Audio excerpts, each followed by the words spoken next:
everyone, it's me Guni and you guys are watching me on Learning for Life.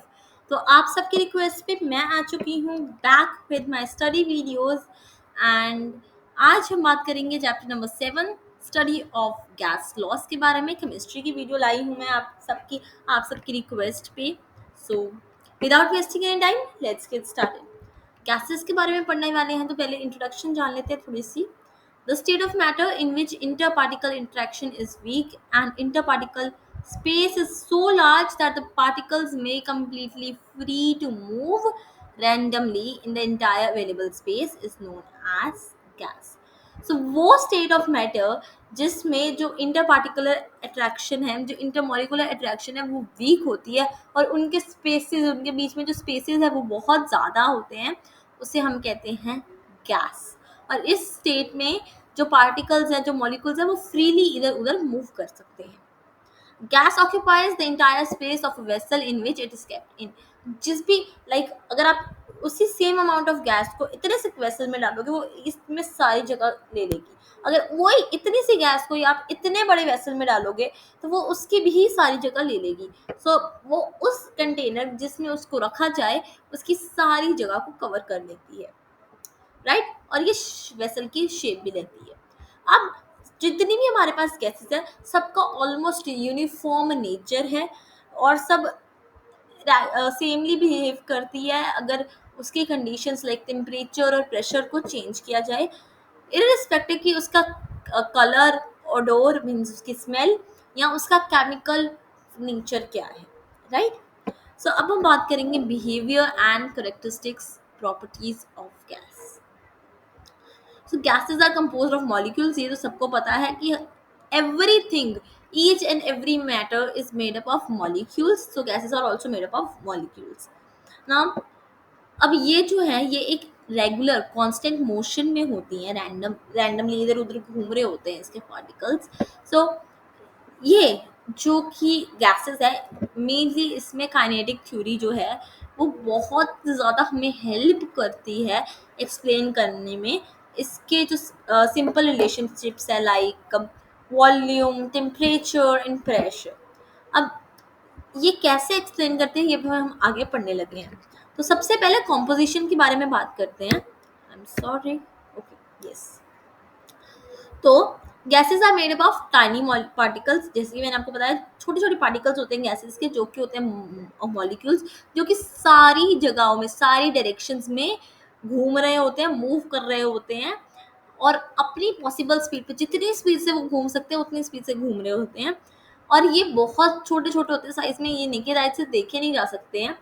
और like compare to the volume of the gas ये काफ़ी छोटे होते हैं, okay. And then we have gases that neither have a fixed volume nor a fixed shape. तो gases की ना ही एक फिक्स्ड वॉल्यूम है ना ही एक फिक्स्ड शेप है। जैसे मैंने आपको पहले भी एक्सप्लेन किया, जिस कंटेनर में, जिस मर्जी साइज के कंटेनर में रखोगे वो उसकी शेप और उसकी वॉल्यूम ले लेगी। लाइक अगर इतने से में रखा है तो इतने से की वॉल्यूम और शेप उसकी हो जाएगी, अगर इतने में रखा है तो इतने की वॉल्यूम और शेप वो ले लेगी, राइट। तो बस इसमें ये लिखा है कि इसमें जो फोर्स ऑफ अट्रैक्शन है वो बिल्कुल नामात्र होता है, निग्लिजिबल होता है, ना के बराबर होता है। और इसी वजह से जो ये इसके मॉलिक्यूल्स होते हैं वो इधर उधर कहीं पे भी घूम सकते हैं इंटायर स्पेस जो कि उनको मिलती है उसमें। अब इससे क्या होता है कि वो बस उसके एक ही रिस्ट्रिक्शन होती है कि वो जिस भी कंटेनर में होती है उसकी वॉल्स ही रिस्ट्रिक्शन है, बाकी अंदर कोई भी रिस्ट्रिक्शन नहीं होती। तो जितना भी वो वेसल, जितनी भी वॉल, जहाँ तक भी उसकी वॉल्स एक्सटेंड करती है वो सारी जगह को ऑक्यूपाई कर लेती है। देन थर्ड जो करेक्टरिस्टिक है that is gases exert pressure in all points. So ये मैं आपको एक ना छोटी सी डायग्राम के थ्रू मैं आपको मैं आपको दिखाऊंगी right now, so just give me a second, so let me even yeah। तो अब मैं क्या कर रही हूँ आपके लिए, मैं एक डायग्राम ड्रॉ करने लगी हूँ। I want you everyone to look very carefully. Like just imagine that this is a vessel और इसमें हमने यहाँ पे कुछ गैस मॉलिक्यूल्स डाले हैं, राइट। अब ये जो गैस मॉलिक्यूल्स जब इधर उधर घूमेंगे ना, कि ये नहीं है कि एक ही जगह में सिर्फ लाइक सॉलिड्स की तरह सिर्फ नीचे प्रेशर एक्ट करेंगे। ये प्रेशर हर जगह, ऑल डायरेक्शन, इधर क्या उधर क्या, हर जगह डायरेक्शन में, हर डायरेक्शन में प्रेशर एक्सर्ट करते हैं, राइट। आई होप कि ये इतने से मैंने जो डायग्राम छोटी सी मैंने बनाई थी, इससे आपको ये क्लियर हो चुका हो कि गैसेस हर डायरेक्शन में, इररिस्पेक्टिव ऑफ देयर शेप, उसमें हर डायरेक्शन में वो प्रेशर को एक्सर्ट करते हैं। So the moving particles of a gas collide with each other, एक दूसरे से पहले collide करते हैं, right? And also with the walls of container. तो एक दूसरे से collide करें, सिर्फ walls of container से भी collide करते हैं।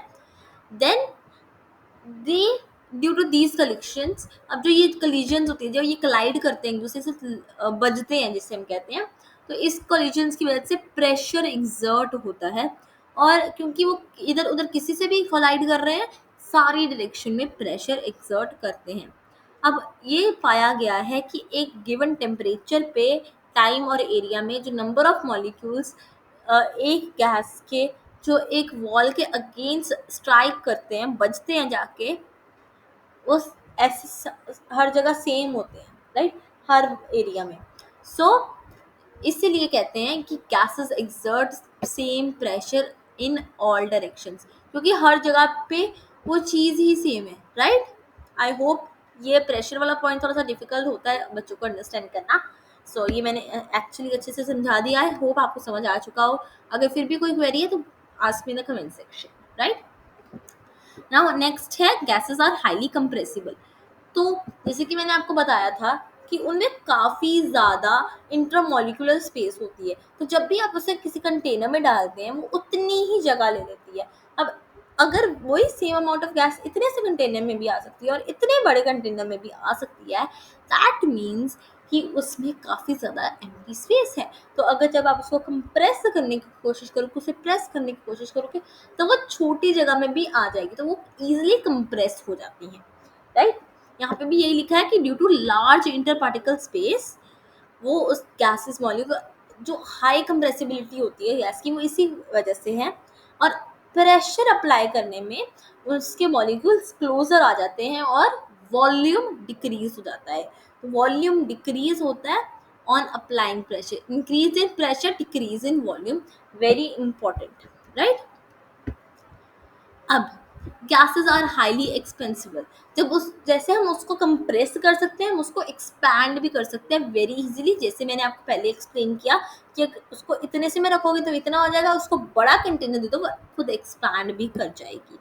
अब गैसेस इंक्रीज इन वॉल्यूम और डिक्रीज इन प्रेशर, तो एक तो आप इसका प्रेशर डिक्रीज कर दो, प्रेशर हटा दो, एक्सपैंड कर जाएंगी, या उसको बड़ी ज़्यादा वॉल्यूम दे दो, okay. And increase in temperature, जब उसका आप टेम्परेचर इंक्रीज करोगे, काइनेटिक एनर्जी उसके मॉलिक्यूल्स में इंक्रीज होगी, जिससे मॉलिक्यूल्स इधर उधर ज़्यादा घूमेंगे, इधर उधर ज़्यादा करेंगे और वो एक्सपैंड कर जाएंगे। अब जो प्रेशर ऑन इनक्लोज गैस, जब प्रेशर हम अप्लाई करते हैं और वो रिड्यूस करते हैं, जब हम प्रेशर एक गैस के ऊपर, उसके मॉलिक्यूल्स दूर दूर होना शुरू कर जाते हैं, और उससे क्या होता है, इंटरमॉलिक्यूलर स्पेसेस इंक्रीज होती है, जिसका रिजल्ट क्या होता है, वॉल्यूम गैस की इंक्रीज हो जाती है, दैट मीन्स दे एक्सपैंड। अब जब टेम्परेचर की बात करते हैं, तो एक गैस को हम हीट करते हैं, उसकी काइनेटिक एनर्जी, जैसे मैंने बोला, मॉलिक्यूल्स की इंक्रीज हो जाती है, जिससे वो ज़्यादा जल्दी एक दूसरे को बजना शुरू कर जाते हैं, क्लाइड करना शुरू कर जाते हैं, मूव फास्ट करते हैं, एंड ई रिजल्टिंग क्या करते हैं कि उसकी एक्सपैंड हो जाती है, वॉल्यूम इंक्रीज हो जाती है। Then we have 6 point, gases have a low density, the number of molecules per unit volume of a gas is very small. ये भी मैं आपको एक डायग्राम की हेल्प से थोड़ा सा एक्सप्लेन करना चाहूँगी, बिकॉज आई वॉन्ट कि आपका हर एक टॉपिक क्लियर हो, ओके। तो see, you can see there is a vessel जो मैंने ड्रॉ किया है, एंड नाउ अब मैं ना कुछ पॉइंट्स ड्रॉ कर रही हूँ। Think that these are the molecules of gas, की ये जो डॉट्स हैं ये मॉलिक्यूल्स हैं गैस के। तो अब जो गैस के मॉलिक्यूल्स हैं वो ऐसे हैं, ओके। तो पर यूनिट जो एक मॉलिक्यूल है गैस में, अब इतनी सारी जगह में सिर्फ एक ही मॉलिक्यूल आप देख सकते हो, this is that gases have low density. जबकि सॉलिड्स में क्या होता है, let's understand this in case of solids as well. तो सॉलिड्स में सारे टाइटली कंप्लीटली पैक्ड होते हैं। तो लाइक अभी तो मैंने थोड़ा ज़्यादा टाइट बना दिया, let's see, let's do this much. Okay, तो हाँ, अगर मैं उतनी ही जगह लूँ तो ये काफ़ी सारे आ जाते हैं एक थोड़ी सी ही जगह में, जबकि जो कि गैसेस में उसमें एक आधा ही आता है, that is low density. So the number of molecules per unit volume of a gas is very small, जैसे कि मैंने आपको बता दिया। नाउ यही कंपेयर टू सॉलिड और लिक्विड इसका नंबर काफ़ी स्मॉल है, जिसकी वजह से इसकी डेंसिटी लो है। अब वही बात है कि उसके इंटरमॉलिक्यूलर स्पेसेस ज़्यादा है, इसलिए उसकी डेंसिटी लो है। ये सेम चीज़, रीज़न मोस्टली हर चीज़ का सेम ही है। सो अब gases have a natural tendency to mix with one another. अब अभी आपने कभी देखा है, अगर like you have applied perfume, अब आप परफ्यूम लगाते हो, आप परफ्यूम यहाँ पे लगाते हो पर स्मेल वहाँ तक जाती है, दूसरे कॉर्नर तक रूम की जाती है। वाई? डिफ्यूजन, कि जो एयर है, एयर में गैसेस है और आपकी परफ्यूम की जो गैस है वो एक दूसरे से डिफ्यूज हो रही है, मिक्स हो रही है। तो इजीली जो हमारी गैसेस हैं वो एक दूसरे के साथ मिक्स हो जाती हैं। That is why it is said कि gases have a high tendency to mix with one another, which is diffusion. अब देखो, आपको जैसे पता है इंटरमॉलिक्यूलर स्पेसेस जो गैसेस के अंदर है वो काफ़ी बड़े बड़े होते हैं। अब जब दो गैसेस को हम इकट्ठे लाते हैं ना, उनके जो मॉलिक्यूल्स हैं वो मिक्स होने शुरू हो जाते हैं ऐसी मैनर में कि एक होमोजीनियस मिक्सचर फॉर्म हो जाता है। आई होप होमोजीनियस मिक्सचर आपको पता है, लाइक जिसमें particular amounts of solutes and ratio same रहती है throughout the mixture, right. तो डिफ्यूजन अब ग्रेजुअल प्रोसेस ऑफ मिक्सिंग है। ग्रेजुअली दोनों गैसेस को मिक्स करना, दो सब्सटेंसेस या जो कि कंटैक्ट में रखे जाते हैं उनको मिक्स करना मॉलिक्यूलर मोशन से, उसे कहते हैं डिफ्यूजन।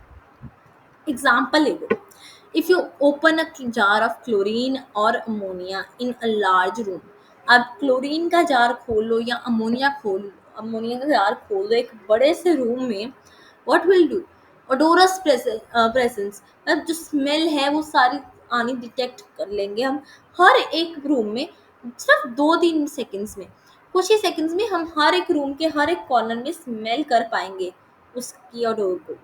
सो क्लोरीन हैवी होती है एयर से, बट वो फ्लोर पे नहीं रहती, but through out the room spread हो जाती है ड्यू टू डिफ्यूजन। अब जो पार्टिकल्स है क्लोरीन के, जब जार से बाहर आते हैं वो क्लाइड करते हैं एयर के पार्टिकल से, और इन्हीं कोलिजन की वजह से वो मिक्सिंग स्टार्ट मिक्सिंग और ये इधर उधर मूव करते हैं। अब ये प्रोसेस तब तक कंटिन्यू होता है जब तक दोनों की कंसंट्रेशन इक्वल नहीं हो जाती है throughout the room, and this is known as diffusion. I hope diffusion clear है। Now, gases can be liquefied. On cooling, the kinetic energy of molecules of gas is reduced. जैसे कि मैंने आपको बताया था, हमने पीछे पढ़ा था कि जब काइनेटिक एनर्जी हम इंक्रीज होती है, तब हम टेम्परेचर को इंक्रीज करते हैं तो काइनेटिक एनर्जी इंक्रीज होती है, जिससे मॉलिक्यूल्स मूव करते हैं एंड दे एक्सपैंड। तो एक्सपेंसिंग में यू नो गैसेस ही हैं जिसमें उनकी इंटरमॉलिक्यूलर स्पेस कम होती है। अब जब हम कूलिंग करते हैं तो काइनेटिक एनर्जी जो है वो मॉलिक्यूल्स की कम होनी शुरू हो जाती है और मॉलिक्यूल्स जो है वो एक दूसरे के पास आना शुरू कर जाते हैं, तो वो ज़्यादा नहीं हिलते हैं। ज़्यादा ज़्यादा एनर्जी मिलेगी, आप ज़्यादा खेल कूद करते हो, कम एनर्जी मिलती है आप कम खेल कूद करते हो। That is the same concept applying over here. तो और प्रेशर भी लगाते हैं, तो गैस जब कूल कर जाती है, तो जब हम इसको क्लोजर लाते हैं उनके मॉलिक्यूल्स को, जो इंटरमॉलिक्यूल स्पेस है वो कम हो जाती है क्लोजर लाने की वजह से। और क्या होता है, पर यूनिट वॉल्यूम, जैसे मैंने अभी आपको एक्सप्लेन किया था, पीछे भी एक्सप्लेन किया था, अभी ये बात हम सब ने एक्सप्लेन की थी कि पर यूनिट वॉल्यूम गैसेस की कम होती है। Like I can draw here just for you once again. तो मैं 2 कंटेनर्स बना रही हूँ इस बारी। तो जैसे ही हमने देखा था गैसेस इज लाइक दिस, कि पर यूनिट बहुत कम है, लेकिन लिक्विड्स में ऐसा क्या होता है, जब जब आप इसको लिक्विफाई कर दोगे, इसकी जो इंटरमॉलिक्यूलर स्पेसेस हैं वो कम होनी शुरू हो जाएंगी। क्या होगा, पर यूनिट में ज़्यादा आएंगे, मॉलिक्यूल्स, हेंस उस लिक्विफाई हो जाएगी गैस। तो आज के लिए इतना ही। मैं बहुत शॉर्ट सा मैंने कंसेप्ट करवाए हैं आज, मैंने कुछ ज़्यादा एक्सपेंशन में मैं लेके नहीं गई हूँ। मैंने बहुत सिंपल सा टॉपिक आज पकड़ा था, बिकॉज मैं चाहती हूँ कि आप सबको इजीली हर चीज़ एक्सप्लेन क्लियर हो। मैं नहीं चाहती कि आप बस मैं पढ़ाई जाऊँ आपको समझ ना आए। तो आई वांट कि आप सबको हर चीज़ एक्चुअली में क्लियर हो मेरा पढ़ाया हुआ। तो आई होप मेरे को आप सबको क्लियर हो चुका होगा आज का लेसन। मेरे को कमेंट सेक्शन में प्लीज़ अपनी क्वेरीज बताना कि what are your queries, and मैं उसको नेक्स्ट सेशन में पक्का सॉल्व करूँगी, या मैं आपको कमेंट सेक्शन में ही रिप्लाई दे दूँगी। ऑल्सो आप मेरी वेबसाइट पे भी जा सकते हैं, जहाँ पे आप मेरे से पर्सनली अपनी क्वेरीज पूछ सकते हैं। I will mail you with your answers and everything. So that's it for my side today. We'll see you in the next one. Till then, bye bye. Thank you. And do subscribe to the channel. Hit the like button. Bye, guys.